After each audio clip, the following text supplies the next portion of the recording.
Welcome once again to another fast and furious episode of the Throne of Angels video blog. As always, I am your host, Mr. Derek Osborne, here to show you a world in miniature. Joined once again by everybody's favorite elder god, Mr. Cthulhu. Don't pat his head, it pisses him off. Last week he gave me a kidney stone and it sucked. And that was for patting his head for, the previous episode. So we won't do that again. But he is here to help, right? You and me and everybody out there, hobby or something. Who knows? So today's episode is going to be a little different than normal. Reason being is I have personally hit a wall. Hobby burnout. It's kind of a thing, right? I can't remember how many different Facebook posts on, dude, what happens when you hit a hobby burnout? What happens if you're just not doing your thing? Well, I'm stuck. Whatever variation of hobby burnout post, I've seen a lot of them, right? Probably hundreds. I've been a part of this hobby for, better part of 3 decades, maybe more. So it's not the first time, and it sure isn't going to be the last time. For me, this is a lifetime hobby, right? It's nothing that I'm ever going to stop doing. Well, while I'm alive, that is. But it is also a career for me, right? My life revolves around producing games. Miniature games, board games, and the like. So every once in a while, I'll hit a point to where I just don't want to do anything, literally, that has to do with this hobby anymore. And I'm at that spot. Part of it is I live in a small town. So my ability to find regular opponents is kind of small, right? Mr. Palmer got sick, changed some of his focuses. I don't know if he'll be back. If he will, man, great. If not, great. Wish him the best either way. And I do appreciate his assistance for a few episodes, if that's all it is going to be. But the gaming side of it, right? I don't play a lot of role-playing games. I'm not a big D&D guy. He's a role player, likes to play role-playing games. So dragging a role player into miniature gaming, it's possible, but it's also something that may not happen, and that's fine. He's still painting miniatures, and to me that's a huge deal, right? That, to me, is half of what I love about this hobby. I do love gaming. Way back when War Machine was in the Mark 1, early Mark 2 days, I was a huge tournament player, very, very competitive. I played all up and down the West Coast. I played in the Gen Con, U.S. Nationals and the Worlds or whatever, they were back in 04 and 05. And I played in huge events and I played in small events. I was very, very competitive. And I got tired of being competitive, so now I much prefer to do narrative. Even when I was competitive, I loved to build themed forces. Love to tell a story on the tabletop, and that's probably the most important thing to me, is to tell a story. I tell a story with my army. I tell a story with my bases. I tell a story with the games that I play, right? Campaigns and the narrative side of gaming is essentially where I prefer to spend my hobby time now when we're talking about games. But again, finding opponents and people who will commit to 6, 8, 12 weeks of continual, consistent gaming with the same armies, right, is tough. So when you don't have a regular opponent or opponents, when you don't have a close local game store, and we do have one that is kind of started up about a half an hour from here, they're just kind of getting their feet under them. So I may, go down there and check it out, play a game or two down at the store. But what happens when you don't have a close local game store, right? When I was in Georgia, the closest local game store for the longest time that had anything outside of 40K, and y'all should know I'm not a big 40K game fan. I love the fluff, I love the universe, I love building armies, just not a big fan of the game, so I don't play it a whole lot. So the closest game store for me was Gigabytes Cafe in Marietta, which was, 15-hour, 20-minute drive for me. I hate being in the car, so I might go down once a month, and when I did, it was just to pick up some random stuff. I never took an army with me. I actually never played a single game inside of their new location. I played some Wrath of Kings in their previous location, but that was when I was at CMON and doing some business stuff. And so, how do I fight gamer burnout? Well, that's what we're going to talk about right now.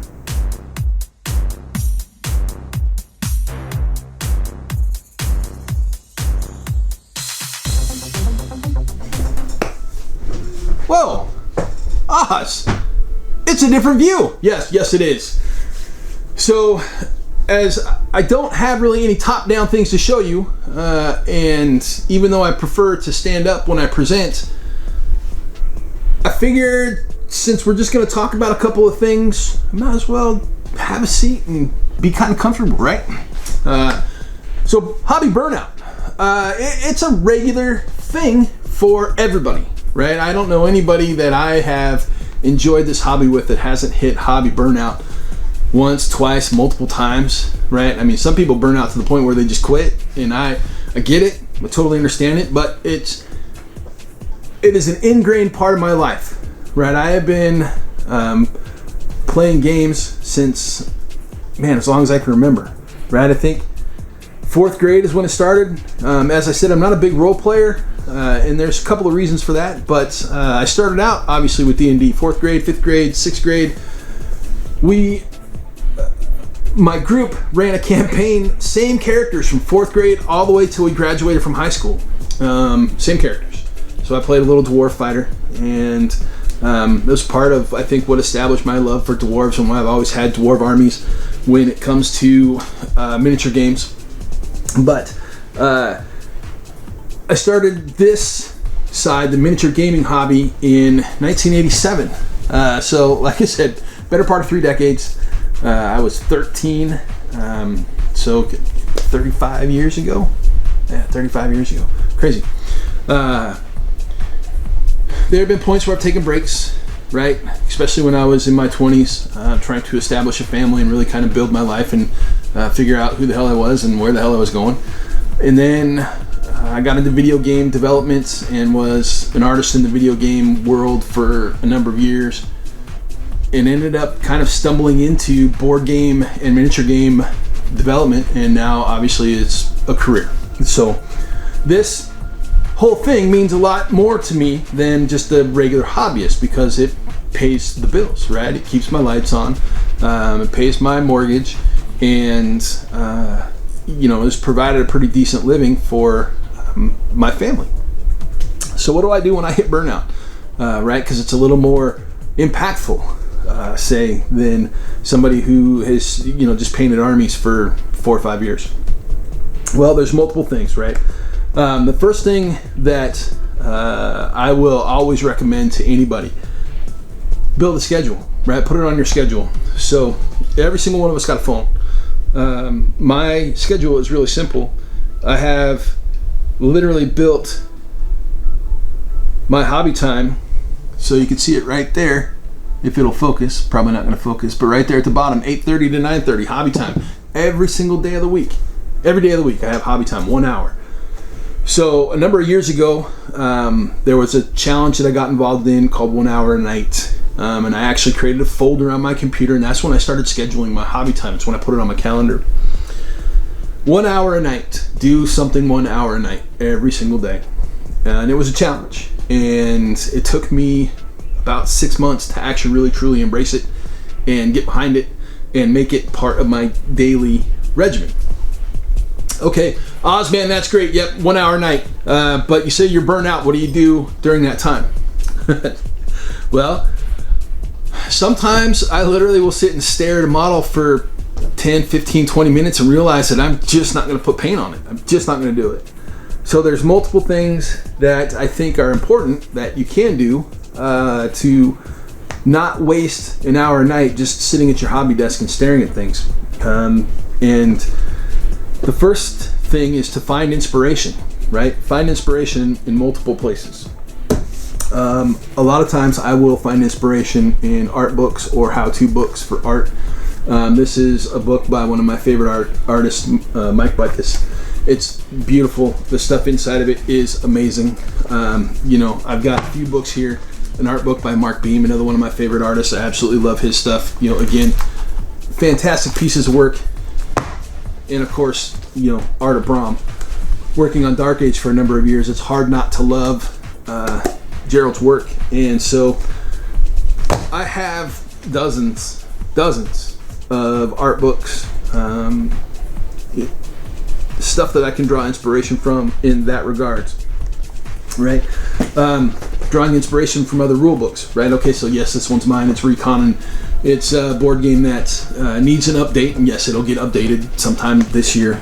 But okay, the new rule book for Wild West Exodus, right? Reading through this, this rule book, The Other Side. Oh my God, this thing is gorgeous. It's a well laid out rule book, well thought out, and the rules are actually pretty decent, right? So reading rule books is still hobby time, right? It's still hobby time. An old rule book that I've actually never read, that my buddy Maurice said, dude, you got to read the Ragnarok rules. Okay, so I've added that to my stack. Little AT-43 role-playing, right? Operation Damocles, the tactical RPG. And then, as always, I continuously go through this book on a regular basis. I haven't for the last week or two, mainly, like I said, just due to the fact that I've got, some burnout on my side. Not a big deal, but again, it's something that happens and something that needs to be addressed. So outside of inspiration, what else can you do? Well, I like to do brainless work, stuff that doesn't require any thought, right? So I posted a picture of this thing up on the Throne of Angels Facebook page and a couple of other pages, groups on Facebook the other day. Going to something as simple as a piece of terrain and just putting it together, right? So shameless plug, right? The Merc set upcoming from Death Ray Designs. The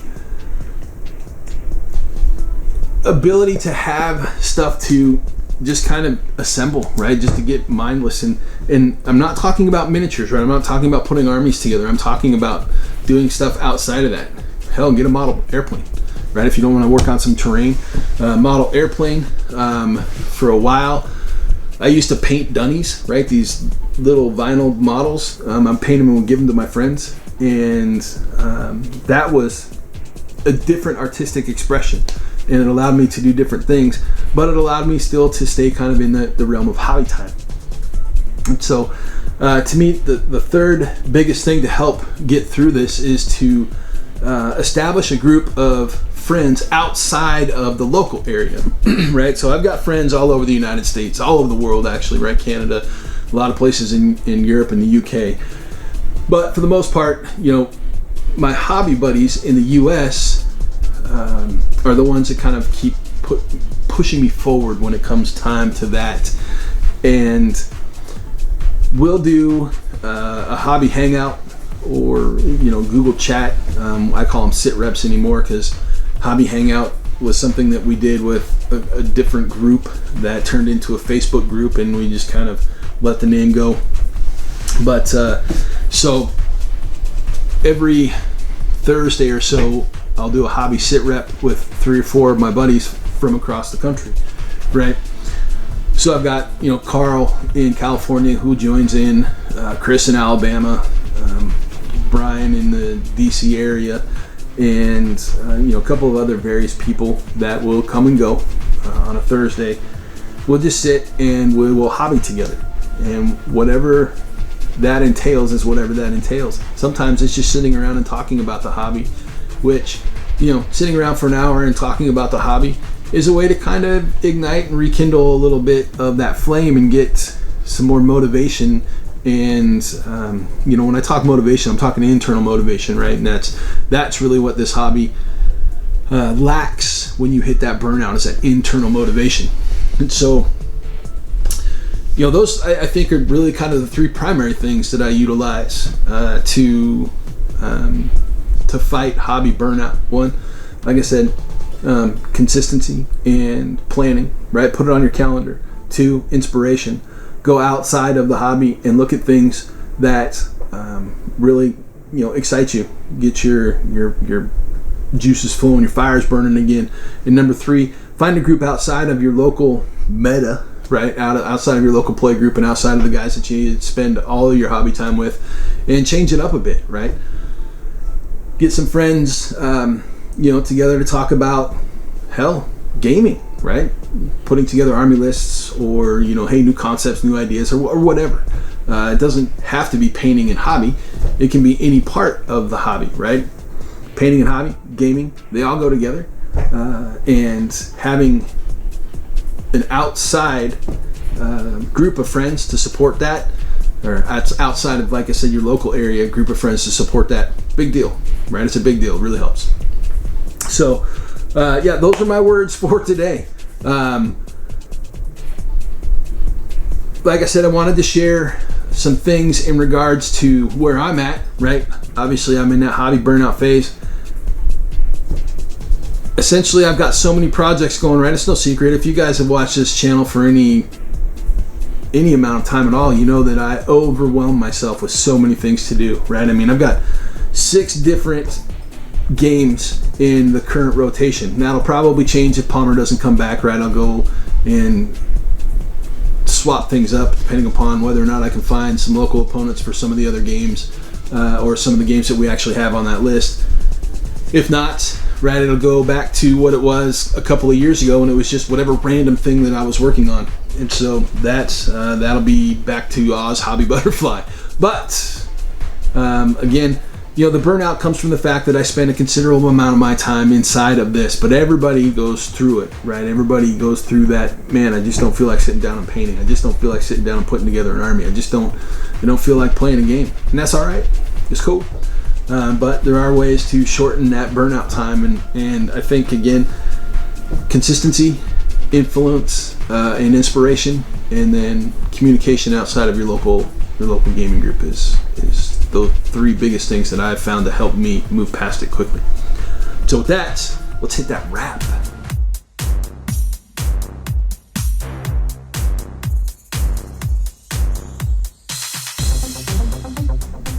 Rolling up that wrap. Okay, well, as you can see, there's a lot of things that I do to fight gamer burnout, right? But the first and most important thing in my mind is consistency, right? Just staying consistent. Put some time in your calendar. Literally, every single one of us carries a phone, right? I showed you guys that I have my hobby time scheduled every single week, right? My wife knows it's that time. My kids know it's that time. When I come in here at 8:30 at night, right, my wife generally doesn't interrupt me. She doesn't bother me. She lets me unwind and do my hobby stuff. So number 2, have various sources of inspiration, right? That's a huge deal to me. As you can see, I surround myself with inspiring stuff, right? And that doesn't even count what's in the closet or what's out in my hobby space in the garage or what's behind the camera. Surround yourself with inspiration. And two, that was number 2. Number 3, do your best to find a group outside of the local area that can help support really kind of your progress and the things that you are attempting to do. And I think with those 3 things, really putting that process into play is the best that I've come up with over the course of the last 30 years to really push myself beyond that hobby burnout, or at least stay engaged while I am being affected by it, right? So, next episode, God, I don't know. We'll see what's going on, because I may still be burnt out. But either way, thank you for joining me as always, and we'll see you in 2.